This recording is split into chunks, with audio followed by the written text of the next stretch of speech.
Hello and welcome back to my channel. I made this video already, but I made it on my iPad and it just was too blurry, so bear with me as I pull up my list of books that I read. I just want to give you kind of a quick summary of the month of February for me so far. So this is the first half, and I'm not counting today, the 15th. I'll count today, whatever I read today, with the next.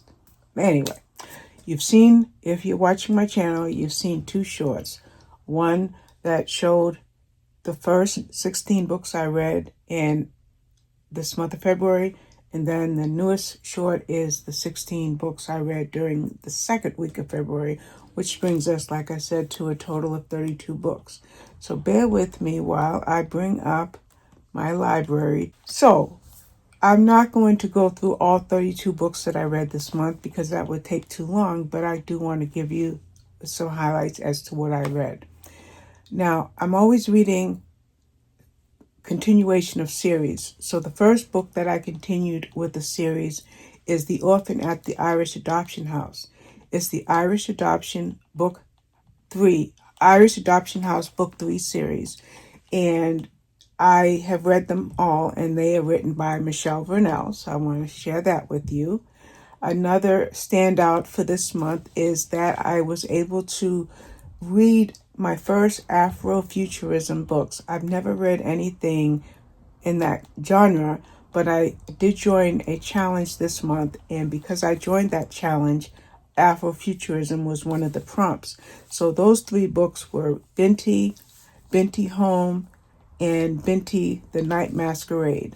So these are young adults books that I really enjoyed. I'm not really into magical realism or anything like that, but for the prompt, I was able to read those. Another trilogy that I was able to read is Jeffrey Deaver has a quick one, and they are The Rule of Threes, Downstate, and Untouchable. All of them are novellas. The middle book is a little bit longer than the first book and the third book, but if you look at the small print, it says that it's a novella. So 3 Jeffrey Deaver books. I then continued in the Alex Cross series, a series that I absolutely love. And by continuing in that series, I read Cross and Sampson, book 35. What's interesting about Cross and Sampson is it's actually book 32, It's actually book 2 in the John Sampson series. So now we see that the series is given more attention to Alex's best friend, John Sampson. Then another prompt in my challenge that I joined this month was for romantasy. So I asked around for PG rated romantasy titles, and so I was recommended the series that is Divine Rivals and also Ruthless Vows. I really did enjoy them. Just like the Binti series, the duology is considered, I don't know that this is YA, but nonetheless it's Divine Rivals and Ruthless Vows. I continued another series, the Orphan X series by Greg Hurwitz.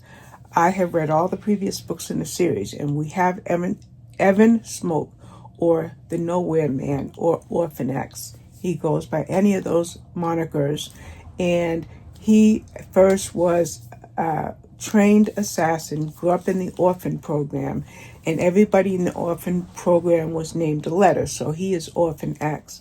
Well, by now in the series, with this book, Antihero, Evan has left the orphan program. He's doing solo things, but he's always looking out for the underdog, and he's a man who demands justice. It's sad to say he leaves bodies along the way. I also can bring out another YA series, since I've already mentioned YA, and that is the Enola Holmes series, and this is The Mark of the Mongoose, as well as The Clanging Coffin. But if you look at, say, for example, Fantastic Fiction or other sites, you'll see that there are 4 books in the Enola Holmes series. And I think I have a screenshot of that, and if I do, I'll pop that up.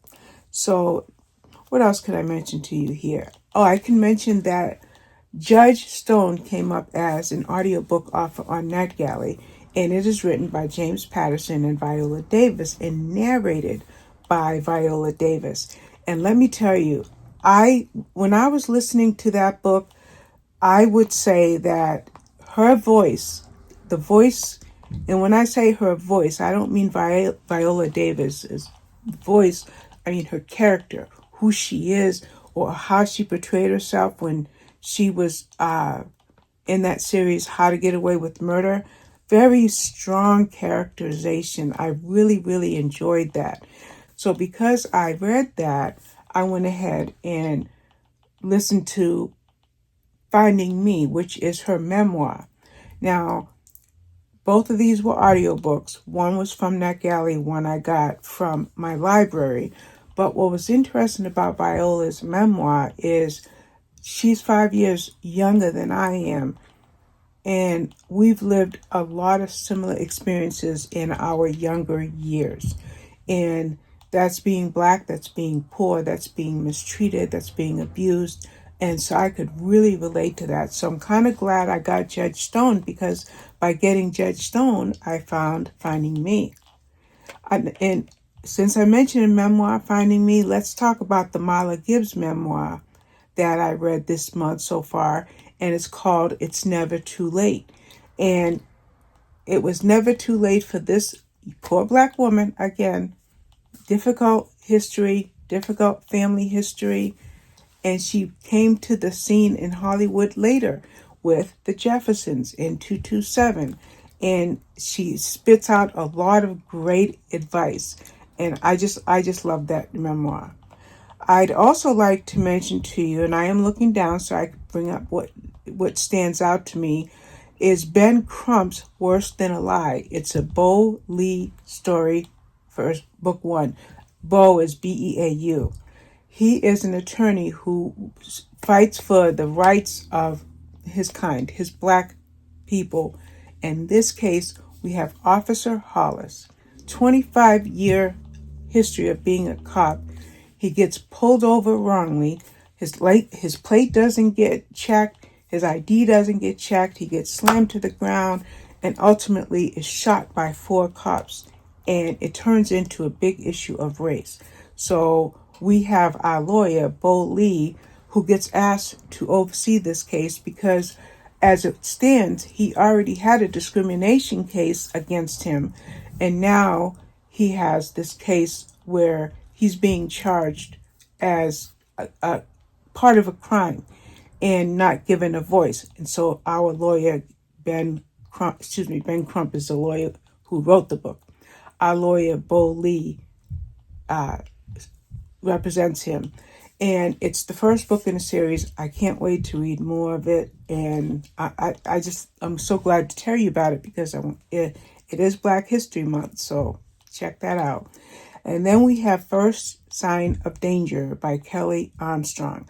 It's book number 4 in her Kelly Armstrong's Havens Rock series. The previous series was the Rockton series with 7 books. You have Casey Duncan, her husband Eric Dalton, and few members from the the Rockton series that came and formed the new town, which is Havens Rock. Now, both Rockton and both Havens, and also Havens Rock, they're completely off the grid. They're hidden Alaskan towns, and they're kind of like a place of refuge, a city of refuge. And if you're familiar with the Bible, if someone committed manslaughter, for example, in the Bible, there was a city of there were cities of refuge where they could go and they could live and they could have normal lives. Well, that's kind of the idea that I got when I started the Rockton series. So now in First Sign of Danger, we have Casey and Dalton, and they now have, they got married, like say book 1 or 2 of the Havens Rock series, or even in the Rockton series. But now they have a 6-month-old daughter, and they're trying to keep people like minors, campers, hikers from finding their town. And there is clear and present danger, and that's why the title is appropriate to being first sign of danger. I don't think I want to necessarily bring anything else out, so what I'll do is I'll run a slideshow of all of the books that I've read so far this month, and hopefully you'll have heard something here that will spark your interest, that just may make you want to read any of these books. And I do want to mention it is Black History Month, and it's not on intent, but it really worked out. The Binti series, Marla Gibbs' memoir, Cross and Sampson, that's BIPOC representation. We have, like I said, Judge Stone by Viola Davis, Finding Me by Viola Davis, and Worse Than Alive by Ben Crump. I do have one more BIPOC author, and that is Tyree Jones for Kin, but I'm reading that next week. So I just thought I'd mention that and enjoy the slideshow that hopefully you've seen so far. And I want to thank you for watching, and I'll see you with my next video.